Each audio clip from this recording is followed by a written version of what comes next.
Excellencies, distinguished delegates, ladies and gentlemen, allow me to go the memory lane to recall that 5 years ago, the African Ministerial Conference on Meteorology, AMCOMET, was established to serve as a high-level mechanism for the development of meteorology and its application in Africa. I am delighted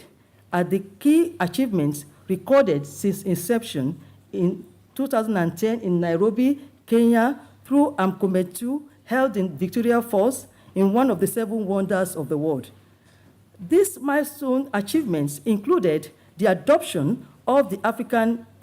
Integrated African Strategy on Meteorology, Weather and Climate Services as a continental framework for the improvement of our national meteorological and hydrological services, and also the climate services in the continent, thereby leading to increased climate products, helping the citizens of Africa in daily life decision-making, also helping the planners and providing the political leaders with real-time climate data for the development of climate-sensitive sectors. Excellencies, I am particularly delighted that AMCOMET is implementing the decision of the African Union Executive Council adopted in 2013 in Addis Ababa, Ethiopia, and that AMCOMET 3 session meeting agenda items would consider the following among others: the draft implementation and resource mobilization plan of the Integrated African Strategy on Meteorology, Weather and Climate Services, progress on the establishment of the Regional Climate Center in Central Africa, the status of the African Space Policy and the African Space Strategy. Excellencies, honorable ministers, allow me to congratulate the AMCOMET Bureau and the chairs of the AMCOMET task forces for their commitment and devotion that have further enhanced the successes of AMCOMET. I also want to recognize the AMCOMET Secretariat, the World Meteorological Organization, and other development partners supporting the AMCOMET process in these achievements. Excellencies, allow me to also use this opportunity to mention that the AUC, the African, Caribbean, and Pacific Secretariat, the EU, and some regional economic communities met in Benoni, South Africa, on the implementation on the global framework for climate services in Africa. The African partners, under the leadership of the Honorable Minister of South Africa, Her Excellency Ms. Edna Molewa. At this occasion, we had the Benoni statement to advance the implementation of the Integrated African Strategy on Meteorology, Weather and Climate Services. Excellencies, honorable ministers, permit me to reiterate that in January 2009, the Assembly of the African Union adopted a decision which reconfigured the specialized technical committees to 14 specialized technical committees in the spirit of effort coalition, as well as to promote and enhance synergies and complementarities in the related ministerial bodies.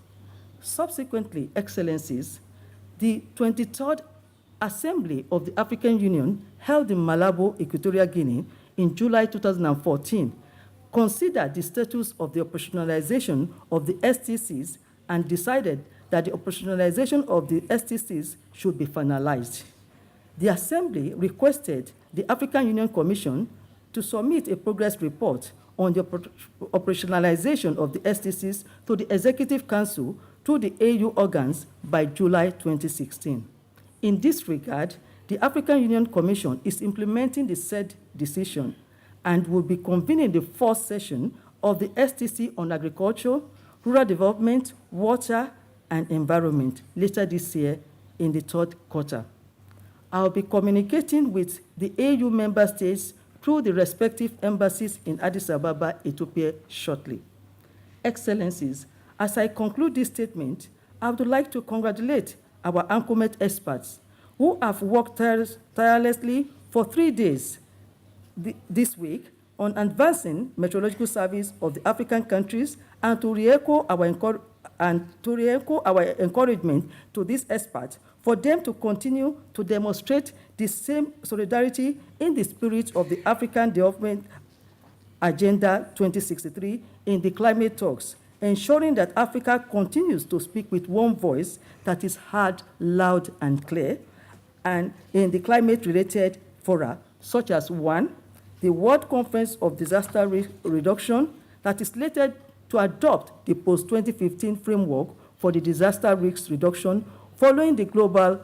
Yogo Framework for Action next month in March in Sendai, Japan.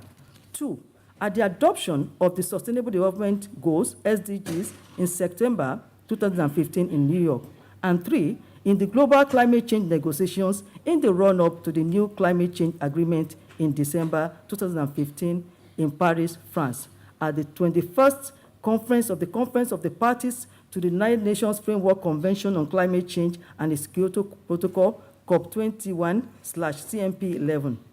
On this note, I wish to appreciate the presence of Your Excellency, Mr. President, for your personal commitment, despite tight schedules, to grace this ministerial opening ceremony, which is a testimony of Your Excellency's leadership in ensuring the advancement of meteorological issues in the African small islands. Thank you, Mr. President.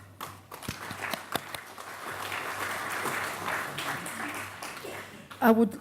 like to further seize this opportunity to congratulate Zimbabwe through the outgoing chair for steering the AMCOMET process from Victoria Falls to Cabo Verde, and as well congratulate Cabo Verde on its successful tenure. Last but not the least,